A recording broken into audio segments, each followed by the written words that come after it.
Então é isso aí, vamos começar o conteúdo, tá? Hoje talvez a aula seja um pouco mais curta, vamos ver aí como é que vai ficar.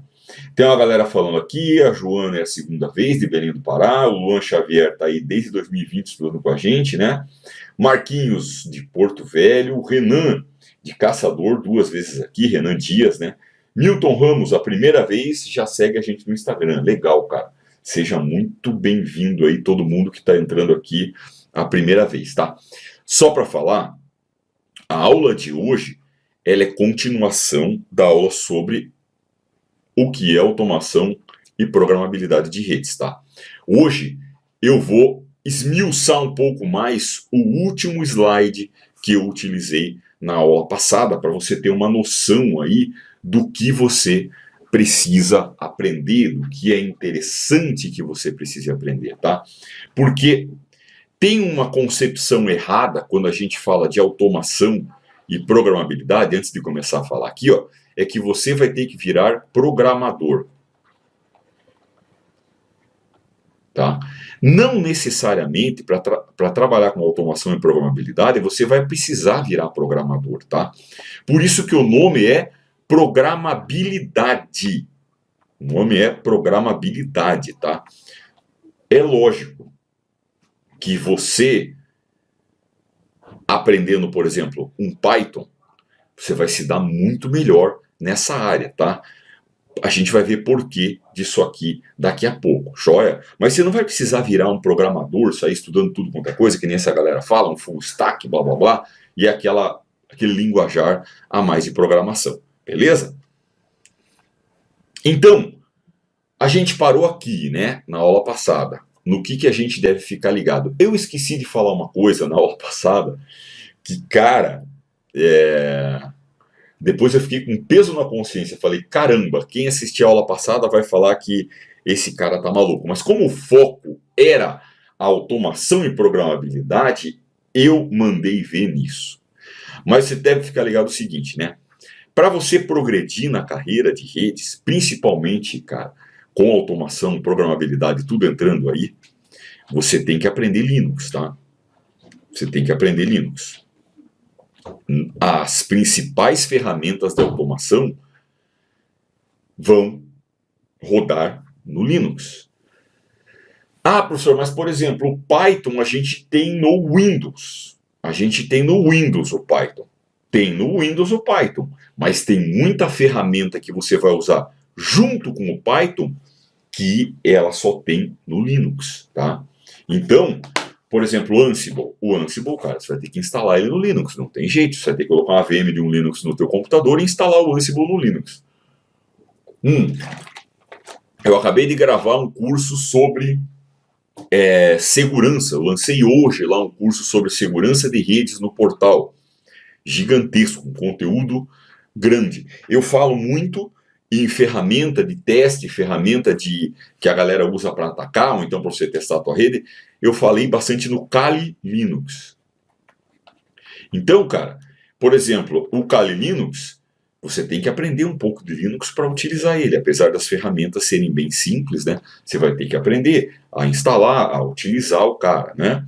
Então, é importante aí você aprender a trabalhar com Linux. Se você, por exemplo, lá no nosso portal a gente tem a linha, toda a trilha da LPIC. Você não precisa ser um LPIC 2 para você entender de automação, tá? Mas tem lá um curso chamado Introdução ao Linux que pode te ajudar bastante a você navegar, criar diretório, mover diretório, instalar um programa, desinstalar um programa, né? Principalmente se você for utilizar um Linux mais em linha de comando.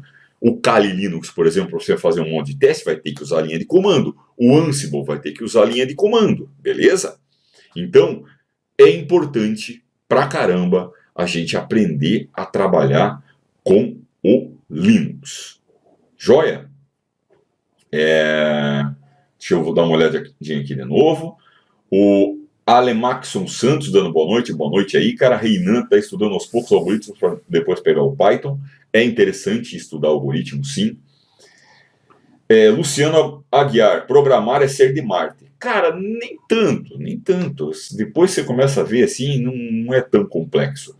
Felipe Cardoso, boa noite. Portugal ligado na DLTech. Pô, legal, Felipe.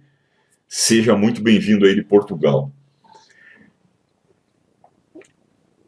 Então, se liga aí na parada de aprender um pouco de Linux. Se você já é nosso aluno, é interessante você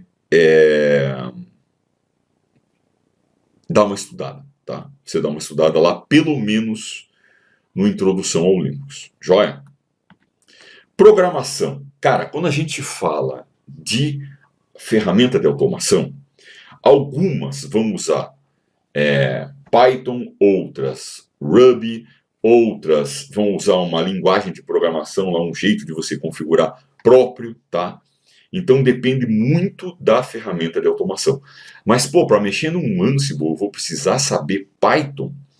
Não necessariamente, tá?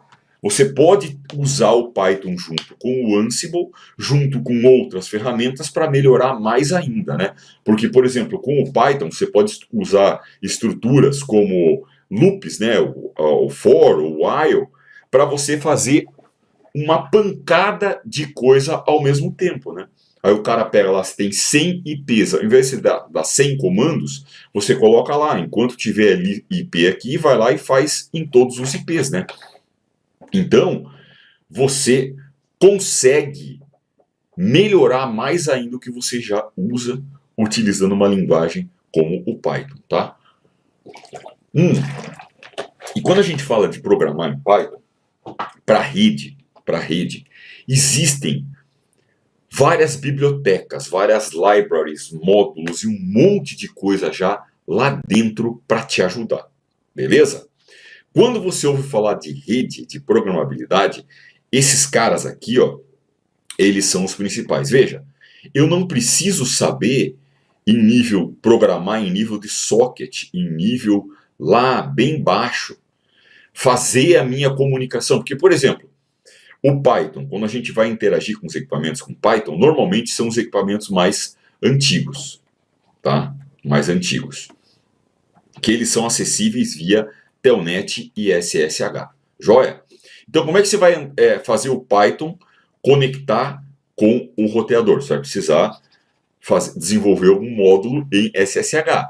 Não vai precisar desenvolver porcaria nenhuma, tá? Isso aqui já está feito para você. Então, por exemplo, esse Paramico aqui, ou Paramichael, ele já tem muita coisa feita para você utilizar. Aí os caras fizeram o tal do NetMichael, que é um cidadão que pega essa biblioteca e fecha mais para a parte de rede. Tem também o projeto aqui, que é do Napalm, que aí você consegue abstrair muito mais ainda o teu nível de programação, tá? Então, aqui embaixo, você está fazendo o trabalho pesado todo. Aqui para cima, o trabalho pesado já foi mastigado pelos outros programas, tá? Então, quando você ouvir falar em Python para automação de rede, você vai ouvir falar nesses nomes: Napalm, NetMichael, Paramichael e em outros nomes também que são utilizados aí para fazer essa comunicação com os equipamentos, para fazer a busca de informação, mostrar a informação para você. Então tem um monte de coisa que você acaba utilizando que já está pronto, beleza? Que já está pronto. Então você vai puxar um módulo desse aqui e aqui você vai utilizar ele. Por exemplo, esse cara aqui, ó, ele deixa você colocar a configuração, puxar a configuração, fazer um fallback se a configuração deu errado, diretão, sem você ficar dando uma pancada de comando, tá? Sem você colocar comando por comando ali, joia? É algo mais declarativo. Você fala o que você quer e o Napalm aqui vai se virar e converter esse negócio em comando para você, tá? Veja, quando a gente fala de automação, você tem dois tipos aí, né? O declarativo e imperativo. No imperativo, o imperativo, eu vou falar tudo o que o cara tem que fazer. No declarativo, eu falo, olha, eu quero que você chegue nesse resultado, tá? Lógico que dá para sacar, né? Dá para sacar aí que quanto maior o nível de abstração, mais declarativo vai ficar a tua automação, beleza? Você não vai precisar se preocupar nos mínimos detalhes, joia? O Lucas está falando que é interessante conciliar o curso de Linux com a trilha CCNA. Cara, se for uma afirmação, depende. Aí depende muito de cada pessoa, né? Depende muito de cada pessoa. Algumas pessoas conseguem conciliar, outras não conseguem, beleza? Paulo, NetMichael e Paramichael usei para acesso SSH com Python nos labs de teste. É isso aí. É isso aí. O Lucas está falando uma pergunta. Cara, aí vai depender de como é que você como é que você lida com as coisas. Joia, vai depender de como é que você lida com as coisas. Tá? Porque o CCNA é um conteúdo muito extenso. Muito extenso. E não tem nada a ver com o curso de Linux, tá? Não tem nada a ver com o curso de Linux. Então, conciliar as duas coisas eu acho complicado. É diferente você chegar e falar, conciliar o curso de Linux, o curso de CCNA com o curso de inglês, tá? Aí é tranquilo, né? Porque não vai fazer mistura maluca na tua cabeça, beleza? Mas então o Python, veja, normalmente a galera usa como na automação? Normalmente quando você tem equipamento que só suporta SSH, tá? E também quando a gente está falando em dispositivo de rede, tá? Dispositivo de rede. E também quando você tem uma quantidade limitada. Porque tem um negócio aqui que é performance, a maneira de você fazer. Então, normalmente, quando você tem uma quantidade mais limitada de equipamento, você acaba usando um Python para administrar, beleza? Você usa o Python aí para administrar, joia? Então, o que você pode fazer com o Python? Cara, você pode buscar informação e configurar, tá? Você pode configurar o equipamento e você pode puxar informação, e com essa informação que você puxou, você pode usar a linguagem de programação para fazer o que você quiser com aqueles dados, tá? Você pode colocar aqueles dados num banco de dados, você pode simplesmente utilizar aqueles dados para coletar alguma informação, e a partir daquela coleta de informação você tomar uma ação, gerar um alarme, mandar um e-mail, tá? Dá para automatizar teste, existem módulos aí, existem bibliotecas aí do Python que você consegue automatizar teste, tá? Dá para fazer muita coisa com o Python em relação à automação de rede, beleza?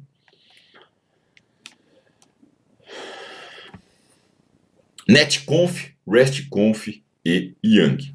Ó, normalmente a gente está ou acessando um equipamento via SSH e configurando via CLI, ou acessando via, por exemplo, SNMP e acessando a MIB do cara, né? Isso aqui é o jeito que a gente se comunica com os equipamentos e faz a configuração. Joia? Qual que é a característica disso? Principalmente quando você fala em configuração aqui, porque o SNMP a gente usa muito mais para ver alarme, ver se tem alarme, se não tem, se está tendo problema. É mais para a parte de monitoração.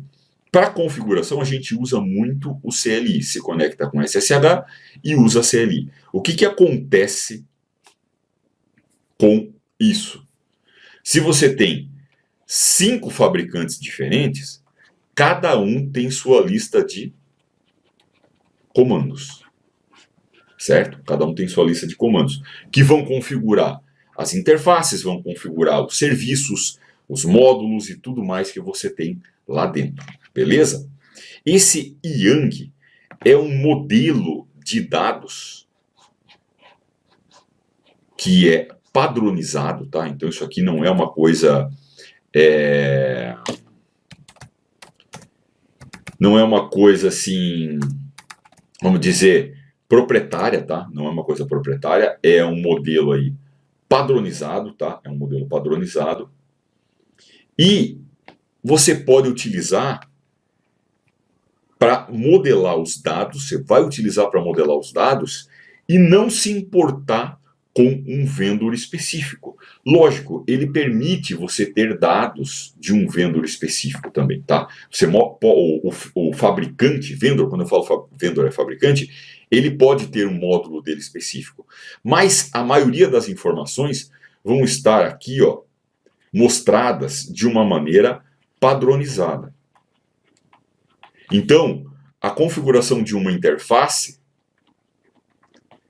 ela, aqui dentro, nesse modelo de dados do Yang, ele segue um padrão. Então, pouco importa se eu estou trabalhando com Cisco, com MikroTik, com Juniper. Teoricamente, eu poderia usar esse modelo para representar a configuração de qualquer fabricante. Já sacou onde é que vai chegar aqui, né? Então, é um modelo para você representar esses dados das configurações, beleza? Muita coisa vai funcionar, outras não, porque, como eu falei, tem coisas aqui que vai seguir o modelo aberto e tem coisas que vão ser vendor specific. Tá? Olha só, deixa eu te falar que esse corte que você está vendo dessa aula, na realidade essa aula é muito maior do que isso que você está vendo aqui, é um corte dela. Isso aqui faz parte das nossas aulas que a gente faz na quarta-feira. Essas aulas na quarta-feira, elas são gratuitas, tá? Eu vou te dar a dica como é que você faz para você se cadastrar e poder participar das aulas ao vivo, assim como ver as gravações e baixar os arquivos, que toda aula que a gente dá, ela fica uma semana disponível para quem não é nosso assinante premium, para poder baixar os arquivos e também assistir a aula, tá? Então fica ligado aí que eu vou te ensinar agora tudo isso. Olha só, deixa eu te falar um negócio. Se você gostou, toda quarta-feira a gente faz uma aula ao vivo. Você vai lá em dltech.com.br, aulas gratuitas, você vai ver aulas como essa aqui que você está assistindo, beleza? É só você se cadastrar nesse menu para você assistir. Se você quer ver a gravação da semana, você vai lá em Registre-se Grátis ou entrar e cria um assinante gratuito. Basta você colocar teu nome, teu sobrenome, teu e-mail, definir uma senha e dizer que você não é um robô, como sempre, que você vai criar a tua conta para você poder acessar a gravação da semana. Então toda a gravação fica disponível por uma semana. Para você assistir, uma vez logado no nosso portal, basta você entrar no menu Lives, opção Gravações, que você vai ver a gravação da semana aberta. Tá vendo ali? Está escrito Assista. As outras está escrito Assinar, porque só assinante vai conseguir assistir. Mesma coisa o PDF da aula. Eu dou o PDF da aula para você. Você vai no menu Biblioteca, opção Lives, e o PDF da semana, ou o arquivo da semana, em zip, que a gente às vezes tem em laboratório, em Packet Tracer ou outras coisas, também vai ficar disponível. Veja aí, ó, que o PDF da semana está aí como free para você poder fazer download. Então, toda semana tem aula e você tem uma semana para assistir a gravação e para baixar o arquivo dessa aula. Tem a lab, tem a PDF, seja o que for, o que eu utilizar ou o professor que estiver dando aula utilizar, você vai ter acesso. Então vai lá. Se você ainda não é nosso assinante já tem acesso a tudo isso, né? Se você ainda não é nosso assinante, não tem uma conta no portal, vai lá, dltech.com.br, cria a tua conta, assiste a aula da semana, baixa o arquivo, que vale a pena. É conteúdo de verdade sem blá blá blá.